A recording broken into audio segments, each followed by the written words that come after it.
At the time, I was rather shocked because I believed prostate cancer to be something that folks in their 60s and beyond usually get. So I had a little bit of a hard time believing it to be true, but the more I read about it, the more I realized that indeed younger people do get prostate cancer. Once I was diagnosed, I did a lot of research on the internet, through the web. I read everything I could get my hands on. I talked to people who had been in this position, and I think most guys who are diagnosed with prostate cancer will probably tell you once they find out, the hardest part is determining a path of treatment, and that was indeed the case with me. The big pro for me for the surgery, the robotic surgery, was that once the surgery is over, you know where you stand. You know that if your PSA is 0, that chances are that you've been cured. With the radiation, the con I felt was there with the radiation, that once you have the radiation treatment, it could be months or even as much as a year before you know exactly whether you've been cured or not, or the treatment was successful.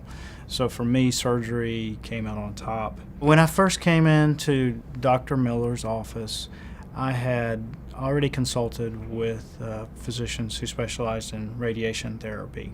And at the time I first came into Dr. Miller, I was leaning towards radiation therapy. But in speaking with Dr. Miller, he walked me through step by step the procedure, the pros and cons of the surgery, and in a very honest fashion. He did not, in my opinion, try to lead me towards any particular answer or any particular way of looking at things. He let me draw my own conclusions. So I felt like it was very low pressure, very fact-oriented, and I felt like Dr. Miller truly wanted the best for me. He truly believed that in my situation, the robotic surgery was the best situation. Coming out of the hospital the first day, as in most surgeries, is probably the roughest. While it's not the robotic surgery is not as invasive as a true surgery or a traditional surgery, I was sore, I was groggy, and there was a catheter involved, which was an inconvenience if nothing else.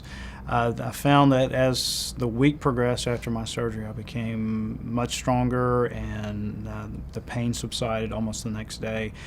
In my case, I felt 100% within a week. I felt like I could have gone to work out or walk outside or do whatever I needed to within a week, and it was very much a rapid recovery for me. Never looked back. Really, the surgery was highly successful for me. I've not had any lasting side effects. My PSA has been 0 since the surgery, and that's been over 2 years now. Never regretted the decision to go with the surgery. Never regretted the decision to put my faith and trust in Dr. Miller and his staff, who are all great. It has been a textbook for me and a complete success.